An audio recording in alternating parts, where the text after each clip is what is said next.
We will let the Jedi generals know that we will fight to be free. We will fight to defend our planet. We will send the Jedi home in caskets. Those were the words spoken by Alto Stratus, the leader of the separatist Jabiim nationalists, 3 weeks into the Battle of Jabiim, while rallying his troops for an assault on the Republic's field headquarters at Shelter Base, an attack that would reverse the tide of the battle. And Stratus and his men had made good on that promise. The Republic invaded Jabiim with a strike force of tens of thousands of clone troopers, led by 29 Jedi. Most of those clones and 27 of those Jedi never left Jabiim, and their bodies disappeared quickly into the planet's muddy surface. The Battle of Jabiim was one of the Republic's most devastating losses, and in this video, we'll be analysing it.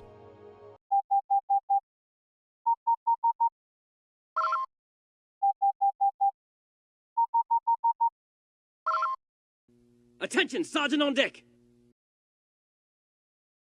Jabiim was a fairly unremarkable outer rim world. It was one of many backwater planets located on a somewhat notable hyperspace route south of the Tion cluster, on the borders of what, at the start of the Clone Wars, was separatist space. It had been a member of the Republic for 3,000 years, but it didn't get much out of that arrangement. The Republic all but ignored the world, leaving it at the mercy of plagues and pirates. Or rather, they ignored it until a few months into the Clone Wars, it was discovered that the planet was rich in ore. The Republic quickly moved to seize control of the ore, a move that enraged the Jabiim nationalists, a faction in Jabiim's Congress. Led by a man, Alto Stratus, they executed a coup and killed almost all dissenters in the planet's government. Those loyalists that remained regrouped under Orlis Gilman, who petitioned the Republic for aid. As the Republic prepared its response, Stratus declared that Jabiim was to secede from the Republic and join the CIS. This opened the civil war up to both sides, and the Republic was determined to reverse the string of defeats that they had been having recently and take back Jabiim. They rallied a massive force of tens of thousands of clones for battle, led by 29 Jedi and complemented not just with ATTEs and ATXTs, but also new experimental AT-ATs. The Jedi General assigned to lead the mission was one Obi-Wan Kenobi. The Republic encountered problems almost immediately upon reaching Jabiim. The planet was almost constantly engulfed by massive rainstorms, which made repulsor lifts unreliable and atmospheric descent tricky. The rainstorms also meant that almost the entirety of Jabiim was covered in mud, which led to constant mechanical problems for the walkers. Despite these conditions, the Republic started off the battle fairly well.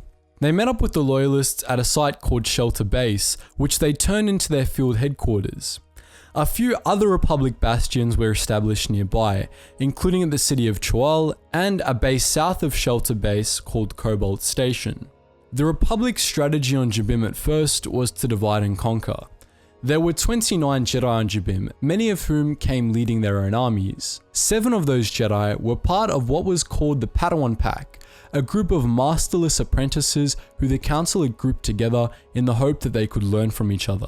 Aside from the pack and the 2 other Padawans present, Aubrey Wynn and Anakin Skywalker, there were 20 Knights and Masters present, including distinguished heroes like Kenobi, Cirrus, Norkuna, and Leska. Also present, of course, was Alpha 17. The Jedi were rather confident in their odds of victory at first, what with so many of their order present and their new powerful AT-AT. They began moving northwest from Shelter Base, attacking position after position and easily routing their enemies each time. To Kenobi's surprise, they encountered no droids or any other sign of separatist hardware, only human nationalist soldiers and outdated second-hand light weapons. None of it was a match for the walkers, and so by the end of the battle's 3rd week, the Republic had taken 12 different enemy positions, which led in a string northwest from Shelter Base. But this was exactly what Stratus intended to happen. He had indeed been given all manner of battle droids, complete with tanks and spider droids, which he was holding in reserve with his best troops at the Razor Coast, his base of operations. Backed by the Nimbus Commandos, an elite force of Jabiim soldiers that used rocket boots to glide over the mud of the planet's surface, he executed a sneak attack on Shelter Base itself on day 21 of the battle. As he intended, the attack caught the Republic off guard. Most of its walkers were mired in mud and its troops were unprepared for combat. The Nimbus commandos destroyed many of the walkers before they could be freed from the mud, and the battle turned quickly in Stratus's favor. Thankfully for the Republic, Alpha had figured out what the Nationalists were doing earlier that day, and he, Kenobi and Skywalker, got back to Shelter Base just in time to help. At about the same time, one of the AT-ATs was able to free itself and launch a counterattack, dealing significant damage to Stratus's droid forces. Stratus ordered a retreat, but his Nimbus commandos were able to bring down the AT-AT as they fled.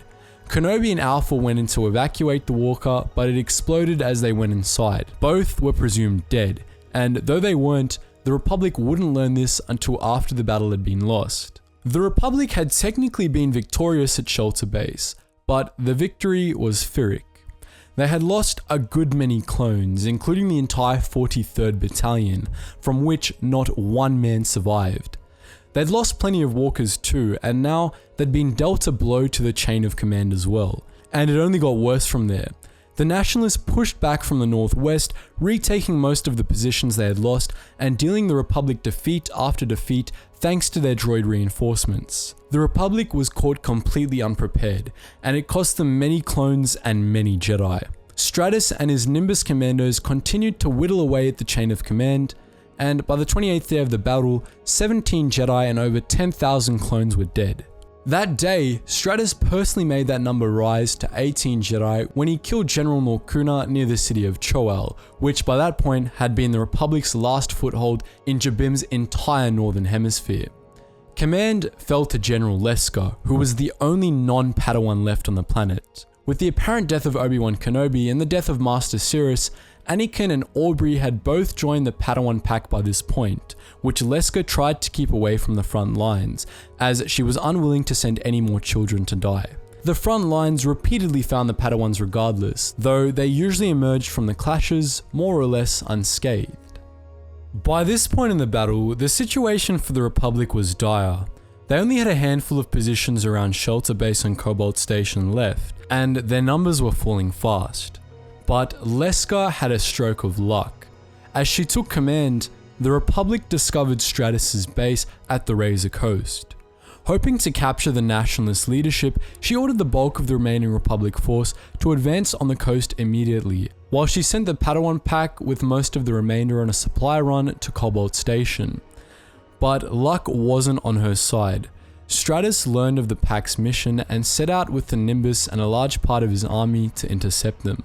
Unbeknownst to the Padawan pack and their convoy, they were headed right into a minefield where Stratus and his forces launched an attack. The Padawans, thinking quickly, used the force to detonate the entire minefield, which caught the Nationalists off guard and allowed them to escape with the convoy south to Cobalt Station. Unfortunately, they failed to kill Stratus in the process, and the vengeful Nationalist leader ordered his armies to regroup and march on Cobalt Station next. Meanwhile, Leska's all-out assault on the Razor Coast was a success, though a costly one. But it was of little use to the Republic. The Nationalist leadership had left. As Leska and her armies returned south, they were caught by Separatist reinforcements, which retook the Razor Coast and pinned the Republic forces down. During the battle that ensued, the rain paused for the first time since the battle had started, distracting Leska for the few seconds needed for the droids to gun her down. Her armies were crushed, and Shelter Base fell shortly after. The Republic had no choice but to flee Jabiim. As Gilman prepared the Republic forces to evacuate on a mesa south of Cobalt Station, Stratus rallied his armies to advance south toward them, knowing that he would be able to wipe them off the map before they could escape. This was, in part, thanks to the break in rain. During the pause, which lasted for only a few hours, reinforcements from the Confederacy had landed. Among these reinforcements were deadly A-series assassin droids, sent by Count Dooku himself to deal with the Jedi that were left. But the Republic wasn't finished yet. Faced with certain death, the Padawan pack decided to make a last stand at Cobalt Station, rallying the clones left there to hold their position for as long as possible in hopes of buying time for the others to escape. Amazingly, they lasted for a full 5 days in combat against Stratus's forces. The cost was heavy, and one by one, the Padawans fell. But the Separatists suffered casualties too. The Nimbus were completely wiped out over the course of the battle, and as Aubrey Wynn, the last of the Padawans present, died, she took Alto Stratus to the grave with her. Not all of the Padawans were present at the battle, however. At the last minute, Anakin Skywalker had received a personal message from Supreme Chancellor Palpatine himself, who ordered the Padawan to oversee the evacuation. Left with little choice, Anakin cut his way south of the Mesa, where he met with Captain Gilman and waited for the Republic evacuation ships to arrive. On day 43 of the Battle of Jabiim, they did. The Padawan pack had bought them just enough time. But there was a problem. 2 transports had been lost on the chaotic descent through Jabiim's atmosphere, and there wasn't enough space for all of the survivors. With no right choice to be made, Anakin at length chose to save his surviving clones and leave the loyalists behind. Captain Gilman was enraged by this decision, saying that Anakin had proved Stratus right, and he and his men prepared to storm the transports to escape with. Anakin ordered Gilman to stand down, and inadvertently discovered in the process how to choke a being with the Force. The loyalists stood down, but they swore never to forget or forgive Skywalker and his treachery. Anakin and the few surviving clones left Jabiim behind, throwing the loyalists to the mercy of the nationalists and their separatist allies. The Battle of Jabiim was over, and it would prove to be one of the Republic's most devastating defeats. Jabiim joined the CIS, bringing a swath of other planets in the region with it, though it should be noted that this and the loss of Jabiim's ore ultimately didn't matter as much as the catastrophic losses the Republic had suffered in the battle. The losses on Jabiim hurt the Republic on a galactic scale, especially as it came coupled with defeats on a number of other fronts. It was a sign to the galaxy that the Republic was growing weaker and that the Confederacy was rising. A steady string of Republic embarrassments and separatist victories continued in the weeks that followed, right up until the Battle of Pre-Sitlin. The Jabiimi loyalists survived their defeat in the battle and remained in the shadows for decades to come. During the Galactic Civil War, the Rebel Alliance tried to win them over, only for the name of Skywalker to come back and haunt them. So that was the story of the Battle of Jabiim, one of the Republic's worst losses. Some of you long-time fans, and I'm talking really long-time fans, may remember this video from our original Battles That Crippled the Republic series, which we did long ago. We've come a very long way since then, and so we're going to be revisiting that series.